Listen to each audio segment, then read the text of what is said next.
one thing that we do know about the Bowie fight in 1827 was that Jim Bowie had a knife and his adversaries had sword canes.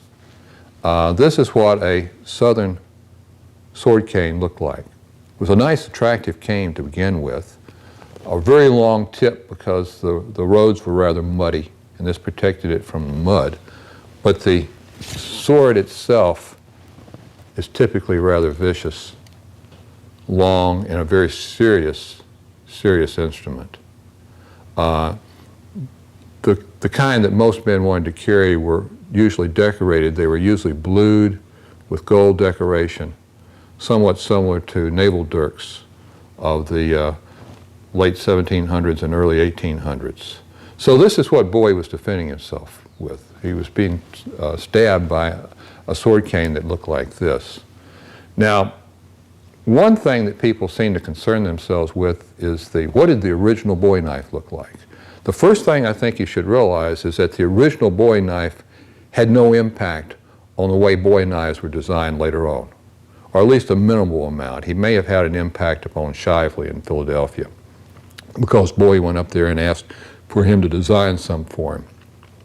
But it still had a minimal impact because no one had a picture of that knife. All people knew was the description that came out contemporaneously, which was simply that it was a large butcher knife. We used the word butcher knife in those days to refer to a large knife. In some cases, a very nice and ornate knife was still called a butcher knife because it was large. No one's going to know what the original Bowie knife looked like because we're just not going to prove it. It's going to ultimately be a matter of opinion. My opinion is that I put most of my trust into Jim Bowie's brother, Resin Bowie, who described the Bowie knife on several occasions. And this is Norm Flayerman's book, by the way. He just published this about 6 months ago. And it's an excellent reference on the Bowie knife. And in the Niles Register of September 29, 1838, in responding to an article in another newspaper, Resin Bowie wanted to comment about Jim Bowie and also comment about the knife. And this was actually taken, the Niles had picked up the story from the Planter's Advocate. And to paraphrase what is said by Resin Bowie, he says, "The first Bowie knife was made by myself in this state as a hunting knife.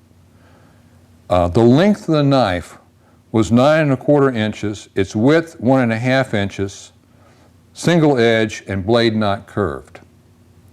The knife that I have seen that best fits this description is the one that Bill Williamson, the great Bowie knife collector, found in the Edwin Forrest collection. And we have a pretty clear history of the knife as being in the Forrest collection from the 1840s.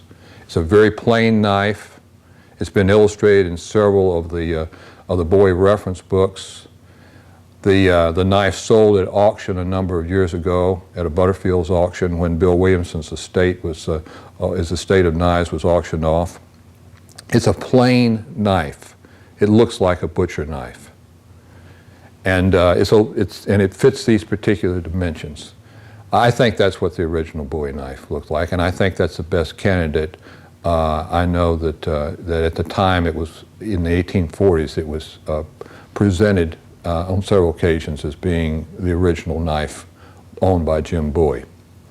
Now, what were the knives like in Texas and in Arkansas and in Louisiana, and particularly in Arkansas and Texas? First of all, this part of the country was strongly influenced by the Spanish. The Spanish came long before the English. They came in the early part of the 16th century, just prior to 1520. We had the conquistadors in Mexico. We have them moving into Florida, populating Florida. Mexico claiming a greater part of the western United States, although not populating it. And this is a great example of an early Spanish knife made in Mexico, probably made, my best estimate would be it was made around 1650, perhaps earlier. It could possibly have been made in the 16th century. Notice a couple of things about it. First of all, its triangular shape. We call this long triangular shape Mediterranean. And also notice that it has blade decoration. Blade decoration has been a characteristic of Mexican knives even into the 20th century. In fact, some of the most beautiful blade decorations in the world appear on antique Mexican knives. They did marvelous jobs of blade decoration.